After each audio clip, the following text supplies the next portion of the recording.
পঞ্চগড়ের মানুষের সুখে দুঃখে সব সময় পাশে থাকবে বাংলাদেশ জামাতে ইসলামী।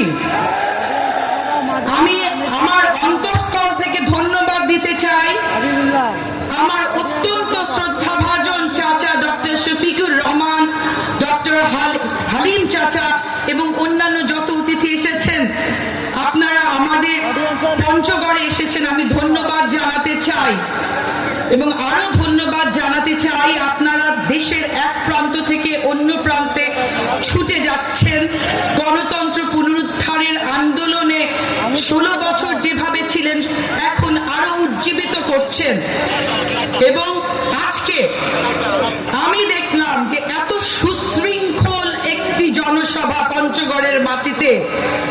আমার পিতা মরহুম শফিউল আলম প্রধান সব সময় বাংলাদেশ ছাত্র শিবিরের কথা বলতো যে এত সুশৃঙ্খল একটি দল। আমি মনে করি প্রতিটি রাজনৈতিক দলের এই সুশৃঙ্খল এই জামাতে ইসলামীর দর্শন ধারণ করা উচিত।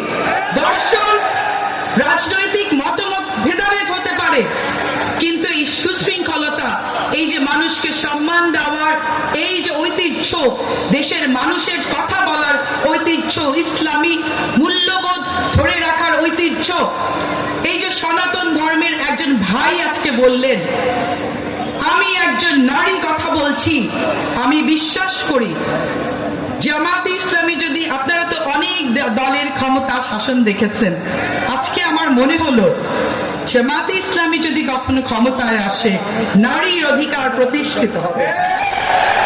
আমার মনে হলো জামাতে ইসলামী যদি ক্ষমতায় আসে তাহলে সনাতন ধর্ম সব ভাইয়ের অধিকার প্রতিষ্ঠিত হবে। আমি বিশ্বাস করি জামাতে ইসলামী ক্ষমতায় আসলে কোরআনের শাসন প্রতিষ্ঠিত হবে।